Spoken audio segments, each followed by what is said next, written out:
profundo. Respira profundo. Adentro, adentro. Más fuerte, más fuerte, más fuerte. Cuéntenos su mejoría a raíz de que el doctor Uriel le aplicó el medicamento. Buenos días, señorita. Sí, bastante mejor porque estaba bien mal, había entrado para adentro, mucho mejor. Bien, muchas gracias al doctor.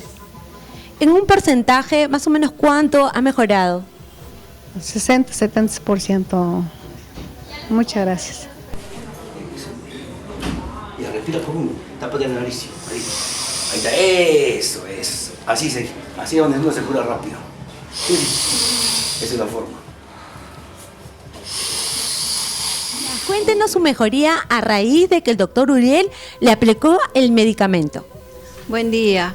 El tratamiento que me acaba de hacer el doctor Uriel por las fosas nasales, buenazo. Mire, antes de ingresar acá yo tenía un poco de obstrucción. Sentía, pero ahorita entra el aire con facilidad. Yo creo que voy a sentir la mejoría en el transcurso de la tarde, de los días venideros, ¿no?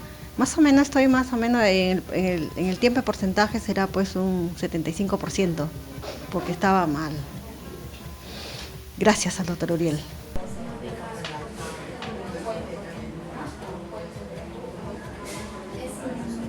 Ya, respira. Tápate la otra fosa nasal y ahí, respira. Lo más potente, todo, ¿ya? Cuéntanos la mejoría que has tenido a raíz de que el doctor te ha aplicado el medicamento.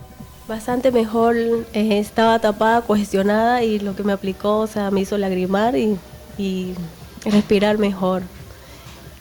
Y de al 100% me mejoró un 90%, 95%. Bastante mejor, gracias al doctor. Ya está ahí.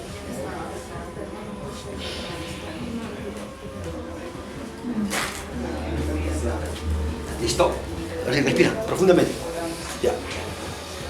Cuéntenos un poquito la mejoría que ha tenido a raíz de que el doctor le aplicó el medicamento. Buenos días. Sí, me siento mucho mejor, una mejoría se puede decir un 50%, aparte de eso que me hizo lagrimear y también botar flema. Flema estoy botando y gracias al doctor que me ha aplicado. Muchas gracias. Ahí está, muy bien. Ya salió afuera. Haz como ha hecho la señora profundamente. Aspira profundamente. Ahí está, doctor. Ahí ya. Listo. Cuéntenos su mejoría a raíz de que el doctor le aplicó el medicamento. Buenos días. Bueno, yo me siento bastante mejor de la respiración porque no podía respirar, me dolía todo el nasal, pero ahorita estoy bastante mejor, me ha calmado el dolor. Ahorita solo estoy respirando bien gracias al doctor Uriel, porque el doctor Uriel es buen médico y es un buen tratar medicina natural. Gracias al doctor Uriel. Yo le deseo a las personas que necesitan tratamiento que vengan al doctor Uriel, porque es buenazo. Buenísimo, doctor. Gracias.